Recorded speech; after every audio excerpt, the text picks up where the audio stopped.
Olá pessoal, estamos aqui mais uma vez para iniciar a leitura de um novo livro, De Casa em Casa, Crescimento da Igreja nos Lares, do nosso irmão e missionário Brian J. Bost, publicado pela editora Vida Cristã.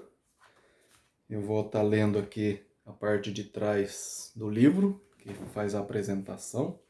Diz assim, ó: durante seus primeiros 300 anos de existência, a Igreja utilizou as casas dos discípulos para se reunir como a família de Deus. Durante seu ministério, Jesus também usou casas como base de trabalho, visitando aqueles que ele queria ensinar e comendo com eles. Para sermos verdadeiramente igreja, povo de Jesus, não é necessário nos preocuparmos em construir prédios próprios, impondo uma carga financeira pesada sobre os seguidores de Cristo. A grande comissão pode ser cumprida onde as pessoas estão, em suas casas. De casa em casa está repleto de dicas comprovadas, baseada na experiência pessoal do autor, e foi escrito para instigar o leitor a participar ativamente no reino e promover o crescimento da igreja, encorajando-o a fazer discípulos de Jesus e a plantar a semente do Evangelho em locais que ainda não foram alcançados pela mensagem salvadora da cruz.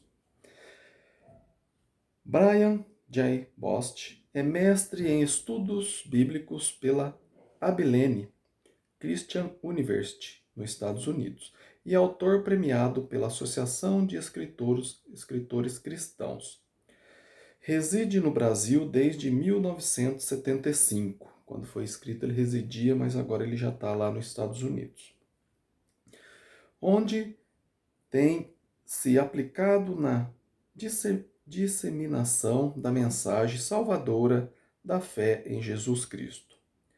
Entre suas obras já publicadas constam Companheiros no Reino, Desafios e Vitórias na Vida a Dois, em coautoria com sua esposa Jaqueline.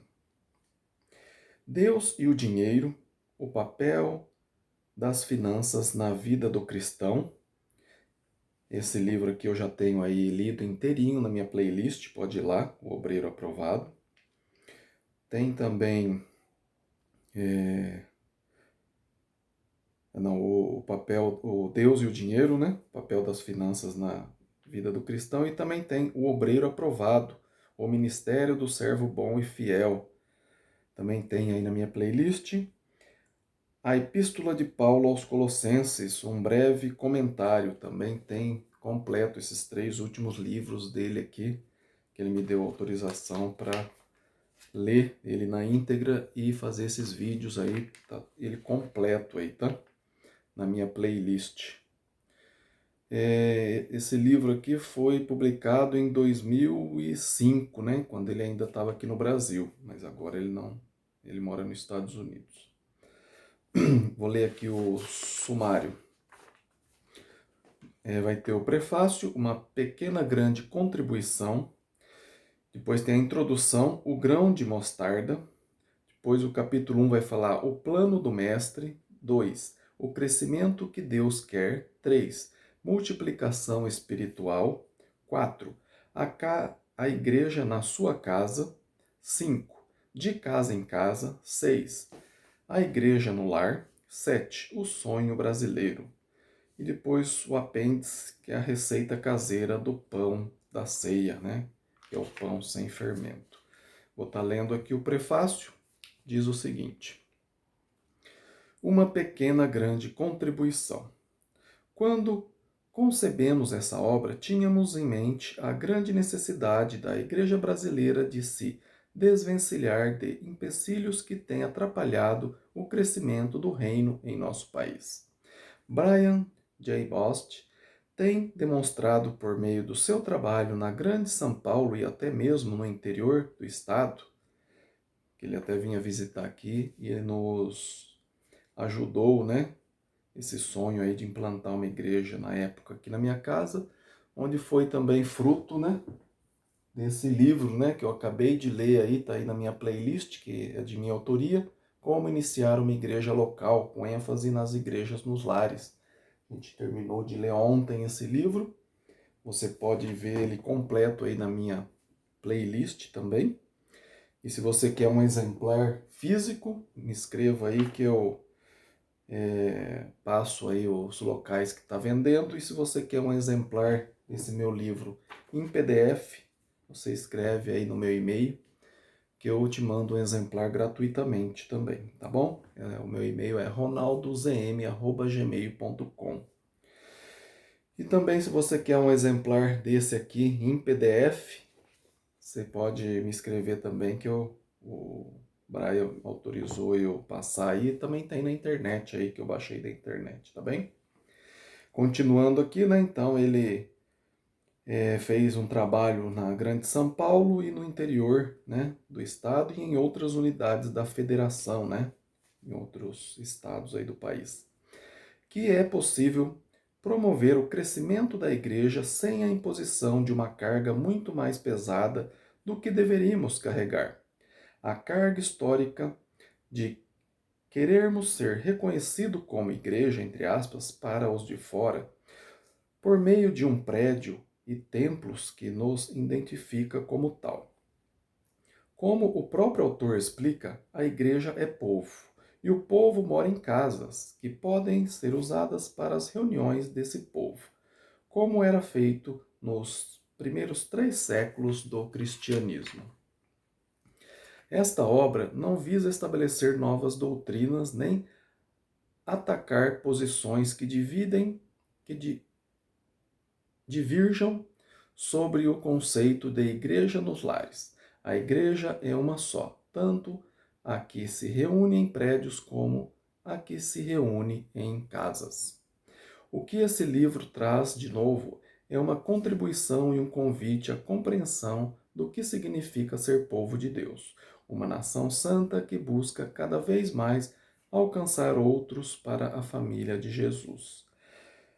Quem escreveu esse prefácio aqui foi Sidney Alaor Leite. Vamos ler a introdução. O grão de mostarda. Esta história começou em Manaus. Na verdade, começou em Jerusalém, mas para nós tudo ficou claro em Manaus durante os 5 anos que morávamos lá. Sempre soubemos que a igreja é o povo de Jesus, que não é uma instituição ou uma denominação ou muito menos um prédio.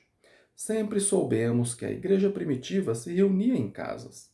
Porém, na leitura dos trechos do Novo Testamento sobre a igreja havia uma transposição automática para a situação moderna de prédios de igreja, bancos em fileiras e homens em trajes sociais dirigindo o culto num palco na frente, completo com púlpito e mesa. Foi em Manaus que acordamos para a possibilidade da igreja moderna ser igual à igreja primitiva até no local e estilo de reunião. A dificuldade da igreja manauara em cuidar dos assuntos materiais e burocráticos fez crescer o desejo de viver só a vida espiritual sem esses obstáculos. Percebemos que nada daquilo era necessário para o crescimento e bem-estar da igreja. Era uma bagagem pesada e indesejada que contradizia a promessa de Jesus que seu fardo é leve. O peso da parte material tirava a alegria e deixava só um dever árduo. Quando voltamos para São Paulo, começamos do zero, ou melhor, a 2. Éramos só nós dois, eu e Jaqueline, porque decidimos não chamar nenhum discípulo que já estivesse servindo ao Senhor. O alvo era fazer novos discípulos e promover mais crescimento do reino de Deus. Nos primeiros 2 meses, estávamos em 2 nos cultos dominicais, eu olhando para Jaqueline e ela para mim. e sempre orando para que Deus abrisse portas de oportunidade. Isso ele fez e, como sempre, além da nossa expectativa. De fato, o Senhor nos levou à fase mais produtiva das nossas vidas. Estamos vivenciando a parábola do grão de mostarda. Um início tão pequeno que leva a resultados muito grandes. Com a semente do Evangelho e nada mais, estamos vendo o poder de Deus em ação. Discípulos sendo feito e a multiplicação de igrejas em casas. Vamos parar por aqui. Depois a gente vê aqui o capítulo 1, vai falar o plano do mestre. Tá bem? Se você está gostando da leitura desse livro, De Casa em Casa, Crescimento da Igreja nos Lares, e você pode ver esse meu livro também, Como Iniciar uma Igreja Local, com ênfase nas igrejas nos lares, que foi o próprio autor aqui, o Brian, né, que nos incentivou aí a abrir o nosso lar para que a igreja pudesse se reunir aqui, né, uma época atrás, e também inspirou eu a contar essa história nesse pequeno livro aqui, tá bem? Se você gostou, deixa o like, se inscreva no canal se você não é inscrito, compartilhe aí para que mais pessoas aprendam sobre a palavra de Deus. E peça aí para que seus familiares, amigos se inscrevam no canal para que o canal possa crescer e mais pessoas possam ser atingidas, tá bem? Pela maravilhosa palavra de Deus. Fiquem com Deus e até o próximo vídeo. Amém?